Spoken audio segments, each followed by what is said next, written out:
Instagram social മീഡിയയിൽ നിന്ന് സിനിമയിലോട്ട് വന്നപ്പോഴത്തേക്ക് വലിയൊരു മാറ്റം ജീവിതത്തിലെ ചേട്ടൻ്റെ അത് സിനിമ ഓബിയസ്ലി ഒരു ഭയങ്കര വലിയ സോഷ്യൽ മീഡിയക്കാളും 10 മടങ്ങ് വലിയ ഒരുപാട് കഷ്ടപ്പാട്. അങ്ങനെ കഷ്ടപ്പാടില്ല, പക്ഷെ നമ്മള് 2011 യൂട്യൂബ് ചാനൽ തുടങ്ങിയാണ്. 2016 മുതൽ ആക്റ്റീവ് ആണ്. അത് എന്നിട്ട് 2018 മുതൽ അത്യാവശ്യം നല്ല റീച്ചും ഓടുന്ന സംഭവം. പക്ഷേ YouTube platform cinema platform like huge difference, ഒടുക്കത്തെ വലിയ ഡിഫറൻസ്. കാരണം മാസ് ഓഡിയൻസ് രണ്ട് തരത്തിലാണ്. പിന്നെ അത് ഒരു ചെറിയ കൺഫൈൻഡ് സ്പേസ് ആണല്ലോ സിനിമ എന്ന് പറയുമ്പോൾ. അപ്പോൾ അഭിനയിച്ച രീതിയൊക്കെ ഞാൻ വളരെ ആമച്ചറായിട്ട് അഭിനയിച്ച് വന്ന ഒരാളാണെന്നാണ് എൻ്റെ ഒരു അഭിപ്രായം. അപ്പോൾ സിനിമയിലേക്ക് അടക്കാൻ നേരം അത് ഹെൽപ്പ് ചെയ്ത് മാറ്റാൻ ഒത്തിരി പേരുണ്ടായിരുന്നു. മാഷുണ്ട്, പിന്നെ വിനീതേട്ടനുണ്ട്, പിന്നെ ഡയറക്ടർ മോഹനേട്ടൻ, രാജേഷ് ബന്ധു റൈറ്റർ. രാജേഷേട്ടൻ അടിപൊളിയായിട്ട് ഹെൽപ്പ് ചെയ്തില്ലേ.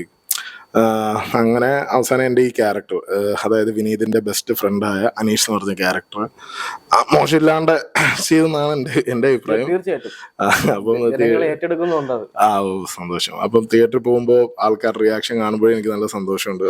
ഫസ്റ്റ് പടമല്ലേ, ഫസ്റ്റ് പടത്തിൽ ഇത്ര നല്ല റോൾ കിട്ടിയത് തന്നെ എനിക്ക് ഭയങ്കര ഭാഗ്യമായി തോന്നുന്നുണ്ട്. അതുപോലെ തന്നെ കൂടെ അഭിനയിച്ച എല്ലാവരും, മൃദുലേട്ടൻ ഒരു അന്യായ ടോക്സിക് ക്യാരക്ടർ നല്ല കീടുക്കനായി ചെയ്ത് മൃദുലേട്ടൻ തന്നെ കുറെ ഹെൽപ്പ് ചെയ്തിട്ടുണ്ട്.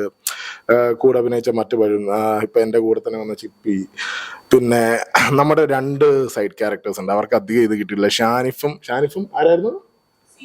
ഷാനിഫും സിജയും ഓരൊക്കെ നല്ല ഹെൽപ്പ് ചെയ്തു. ടോട്ടലി നല്ല അടിപൊളി. ബാബുചേട്ടൻ, ബാബു അണ്ണി, ഹരിത പറക്കോട്ട്, നിഖില ചേച്ചി, പിന്നെ ആരാടാ അരവിന്ദ്, വേറെ വർഷ സയനോ. സയ ഒരു ദിവസം വന്ന് സയയുടെ സീൻസ് എല്ലാം എടുത്ത് അടിപൊളി. സോ മൊത്തത്തിൽ ക്രൂ ഭയങ്കര പോസിറ്റീവ് ആയിരുന്നു, ലൈക്ക് ഭയങ്കര പോസിറ്റീവ് എനർജി. നമുക്ക് ഒരു ടെൻഷനും ഇല്ല ഒരു പരിപാടിക്കും. അപ്പൊ അഭിനയിക്കാൻ വരുവാണെങ്കിലും ഇന്ന് പ്രൊമോഷൻ വന്നിട്ട് എല്ലാവരും ഭയങ്കര ചിൽ മൂഡ്. ആർക്കും ആരെ കണ്ടാലും ഒരു പേടി, ഒരു ലൈക്ക് ഒരു അയ്യോ എന്ന് പറഞ്ഞിരിക്കേണ്ട ഒരു സംഭവമില്ല. എല്ലാവരും ഭയങ്കര മാഷ അപ്പുറത്ത് ഫോണും കുത്തിയിരിക്കുന്നുണ്ടാവും. അപ്പോൾ അടിപൊളി എക്സ്പീരിയൻസ് ആയിരുന്നു.